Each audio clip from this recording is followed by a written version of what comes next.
Bonjour à tous, aujourd'hui nous recevons une animatrice que vous avez pu découvrir dans des émissions comme C'est à vous, un soir à la Tour Eiffel, L'amour est dans le pré, incroyable talent, Duo mystère ou actuellement encore même C'est Canteloup sur TF1. Elle publie J'emmerde Cendrillon aux éditions Robert Laffont. Alessandra Sublet est aujourd'hui dans l'interview backstage.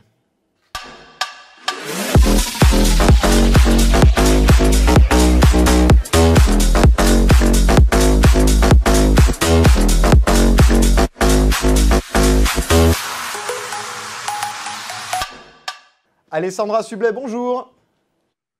Bonjour. C'est la première fois que j'ai une invitée qui est en voiture, ça c'est génial moi je trouve. Bah oui, mais en fait, j'ai pas le choix parce que je finis de tourner un documentaire qui est génial, qui va reprendre tous les athlètes qui vont au JO à Tokyo cet été et dans des nouvelles disciplines, notamment le skate, le surf et le BMX. Donc, ils sont partout en France, donc il faut les suivre un peu. Ah bah c'est très bon, mais je vous comprends, mais moi je trouve ça fun, une interview en voiture. C'est la première fois que ça m'arrive et je trouve on va créer un concept ensemble comme ça. Ouais, bah, le principal, c'est qu'on y arrive, hein. Alessandra Sublet, vous publiez J'emmerde Cendrillon chez Robert Laffont, un livre où vous parlez de votre parcours professionnel et personnel. J'ai lu le livre hier soir, j'ai rigolé, j'ai passé un super moment parce que c'est un livre en fait qui est très positif dans le fond. Le mot qui résume le mieux votre parcours, est-ce que vous êtes d'accord pour dire que c'est le culot? Oui, et celui qui résume le plus le livre, c'est décomplexé. Parce que l'idée, c'est vraiment d'essayer de décomplexer les gens, en fait. Oui, parce que je parle de culot, parce que vous racontez aussi vos débuts, comment vous êtes arrivé dans le métier, comment vous êtes arrivé à la télévision. Vous racontez que vous avez, pas qu'une fois d'ailleurs, souvent fait des faux CV, bidonné votre CV. Ça, c'est génial. Et ça vous a quelque part porté chance. Mais vous savez, en fait, le mensonge n'est pas malsain quand il fait pas de mal aux gens, hein. Donc, en l'occurrence, bidonner un tout petit peu son CV parce qu'on a envie d'accéder à un poste qui demande des études qu'on n'a pas forcément, je trouvais que de toute façon, ça se tentait. Et il faut le tenter. La preuve, c'est que ça marche. Et il paraît que vous avez même, quand vous étiez aux États-Unis, au bout d'un certain temps, votre visa avait expiré. Vous aviez même bidonné, vous étiez procuré une fausse carte de sécurité sociale pour pouvoir rester. Il y a pas mal de Français qui le font. Malheureusement, ça ne m'a pas réussi hein, parce que je suis repartie en France illico presto. Mais voilà, c'est des petites combines qu'on a quand les visas étudiants expirent. On a l'impression dans votre livre que vraiment vous avez la capacité de rebondir sur absolument tout et de vous sortir de toutes les situations. Ça vraiment, ça m'a bluffé parce que vous êtes d'un positif à chaque fois, vous rebondissez tout le temps. Vous êtes plutôt une courageuse ou une inconsciente? Bon, je pense qu'il y a une bonne dose d'inconscience. Et je ne sais pas si c'est du courage. Je pense juste que quand on tient une idée, qu'on commence à trouver sa vocation, moi je l'ai trouvé un peu tard, je l'ai trouvé à 26 ans, bah, il faut y aller, quoi. Il faut se donner les moyens d'y arriver. Moi, j'avais pas envie de vivre avec des remords. J'avais pas envie de me dire et si, trois petits points. J'avais plutôt envie de me dire, OK, bah, j'essaye. Et si ça marche pas, ça marche pas, mais au moins j'aurais essayé. Et je pense que c'est une bonne philosophie finalement. Vous continuez justement de suivre un peu cette consigne-là dans toutes vos activités aujourd'hui? Ah ouais, dans tout ce que je fais. Dans tout ce que je fais, parce que, vous savez, c'est comme le génie dans Aladdin. Il propose trois vœux à Aladdin. Mais en fait, quand vous y réfléchissez, l'univers tout entier vous en propose des millions tous les jours. Et donc, c'est juste à vous de les attraper. C'est choper le bon wagon, quoi.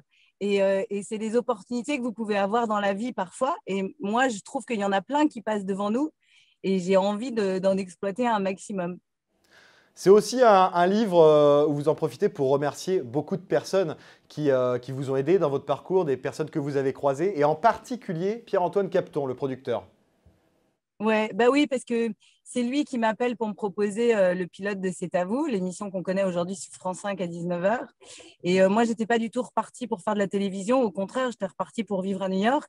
Et il me ramène en France et quelque part, quand on crée une émission, qu'elle existe encore à l'antenne et que on donne tout ce qu'on a pour que ça marche, on est fier forcément. Il ne faut pas bouder ce plaisir-là, mais c'est un long parcours qui a été aussi semé d'embûches. Et oui, il faut aller au bout, quoi. C'est l'émission que vous avez préféré animer, c'est à vous? Ouais, c'est pas que j'ai préféré l'animer, c'est quelque part, quand on part avec 45 000 téléspectateurs, que personne vous voit venir et que tout le monde vous cite voué à l'échec, bah, vous vous dites finalement, en fait, ça nous a pas mal réussi, quoi. À l'antenne, mais comme dans la vie, vous racontez beaucoup dans le livre vos plus grandes gaffes. C'est aussi ce qui fait votre charme, toutes ces gaffes que vous avez pu commettre. Pour vous, juste pour toutes les personnes qui nous regardent, votre plus belle gaffe?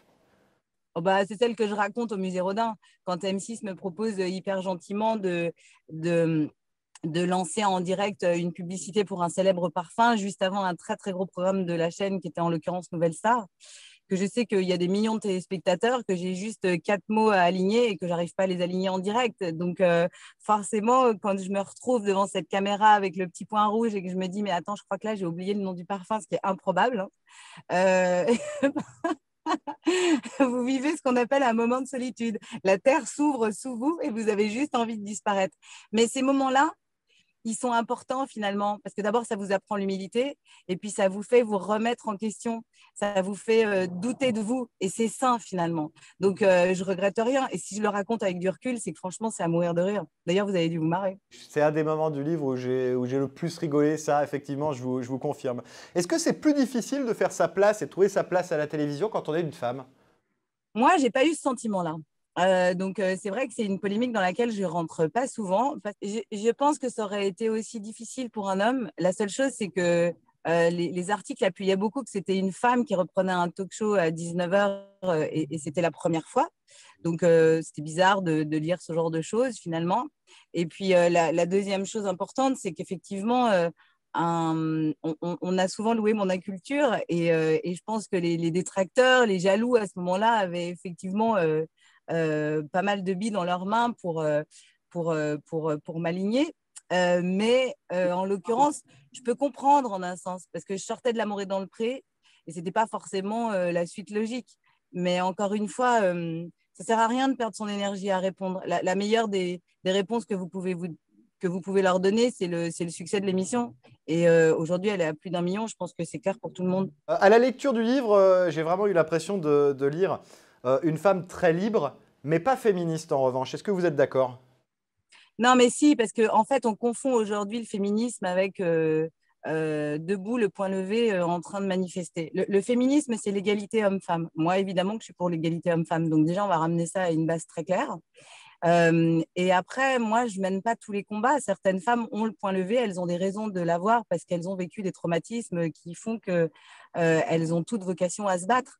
C'est pas forcément mon cas, mais je les soutiens évidemment. Et encore une fois, il faut faire attention de pas tout confondre. Tomber dans les extrêmes, c'est jamais bon, quel que soit le sujet. C'est vrai, je suis tout à fait d'accord avec vous.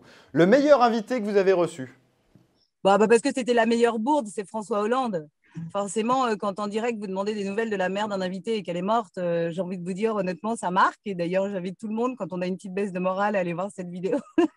Et en même temps, ça a créé des liens, puisqu'il est revenu nous voir après et on a gardé le contact. Et l'invité, ça sera peut-être la même réponse, mais l'invité avec qui vous avez eu le plus de difficultés? Non, c'est avec Lenny Kravitz. Donc moi, avec mon anglais qui n'était pas très fluent, je le comprenais à peine et je lui posais des questions sans savoir vraiment ce qu'il me racontait. Donc, du coup, j'ai pris mes rames, ça ne s'est pas trop vu, mais en fait, les autres autour de la table, évidemment, se sont marrés, vous n'avez même pas idée, parce qu'ils l'avaient vite compris. Les réponses du tac au tac à présent, Alessandra Sublet. Est-ce que vous êtes prête? Vous devez répondre le plus vite possible à une série de questions. Ok. Le meilleur animateur télé actuellement? Camille Combal. Très bien. La meilleure animatrice? Anne-Elisabeth Lemoine. Votre passe-temps favori en dehors du travail? J'aime bien jardiner. Votre plus gros défaut? Je suis impatiente. Très bien. Votre plus grande qualité? Je suis généreuse. L'insulte que vous utilisez la plus souvent? Merde. Un mot pour décrire cette interview? Original. Et enfin, on va finir, comme avec tous nos invités, par l'anecdote backstage. Est-ce que vous pouvez nous raconter, Alessandra, une anecdote qui vous est arrivée, qui vous a particulièrement marqué dans les coulisses de votre métier? Une rencontre géniale que je raconte dans le livre, qui est avec Pierce Brosnan, notre James Bond, ex-James Bond.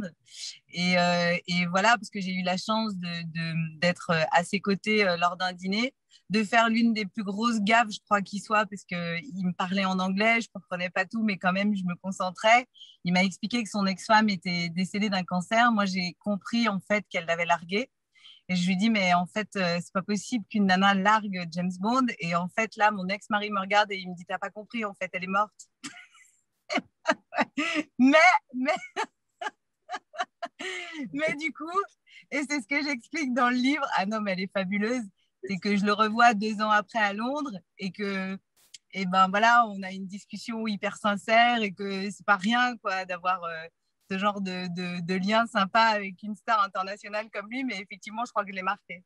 Je remonte votre livre, Alessandra, J'emmerde Cendrillon aux éditions Robert Laffont. Vraiment, allez acheter ce livre parce que vous allez beaucoup rire et en même temps, voilà, c'est drôle, mais c'est également touchant. Il est extraordinaire, j'ai passé un super moment en le lisant. Merci à vous, Alessandra, d'avoir été avec nous.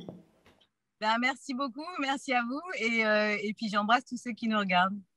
Et à très vite sur l'interview backstage avec un nouvel invité. Salut!